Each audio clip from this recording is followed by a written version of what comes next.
Assalamualaikum warahmatullahi wabarakatuh. Perkenalkan, nama saya Anggi Puspitasari dari kelas Manajemen 22DX MPM 22411070. Di sini saya akan menjelaskan tentang perencanaan SDM. Perencanaan SDM yaitu perencanaan sumber daya manusia adalah proses sistematik untuk meramalkan kebutuhan pegawai dan ketersediaan pada masa yang akan datang, baik jumlah maupun jenisnya.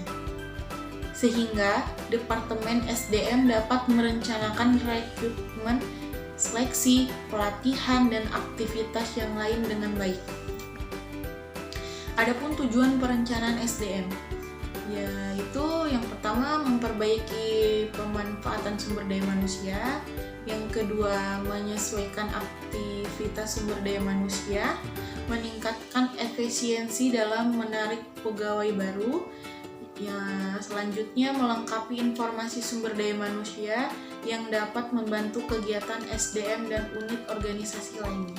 Langkah-langkah perencanaan SDM yaitu analisis faktor-faktor penyebab perubahan kebutuhan SDM, peramalan kebutuhan SDM, penentuan kebutuhan SDM di masa yang akan datang, analisis ketersediaan SDM dan kemampuan perusahaan, dan terakhir penentuan dan implementasi program. Peramalan kebutuhan adalah aktivitas penentuan jumlah, keterampilan, dan lokasi karyawan yang akan dibutuhkan organisasi di masa mendatang dalam rangka mencapai tujuan-tujuannya. Peramalan tersebut mencerminkan berbagai faktor seperti perencanaan produksi dan perubahan produktivitas. Peramalan kebutuhan akan menentukan besarnya permintaan akan SDM. Adapun penyebab permintaan SDM, yang pertama faktor eksternal.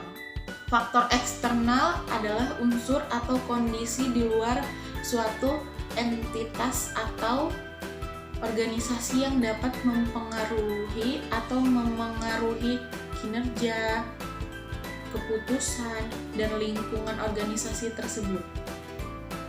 Faktor eksternal dapat berdampak pada berbagai aspek kehidupan organisasi, termasuk strategi bisnis, operasi, kebijakan, dan hasil.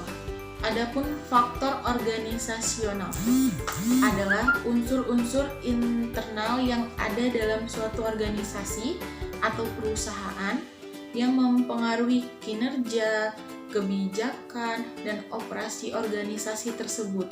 Faktor-faktor ini berasal dari dalam organisasi dan dapat dikendalikan oleh manajemen untuk mencapai tujuan organisasi. Yang terakhir, faktor angkatan kerja. Faktor angkatan kerja merujuk pada elemen-elemen yang terkait dengan populasi tenaga kerja dalam suatu wilayah, negara, atau industri tertentu. Faktor-faktor ini memberikan wawasan tentang karakteristik tenaga kerja, termasuk jumlah, komposisi demografis, tingkat pendidikan, pengalaman, kecakapan, dan dinamika lainnya yang memengaruhi pasar tenaga kerja. Adapun peramalan kesediaan. Peramalan ketersediaan adalah aktivitas untuk memperkirakan kemampuan perusahaan untuk mendapatkan karyawan-karyawan dengan keterampilan yang dibutuhkan dan dari mana sumbernya.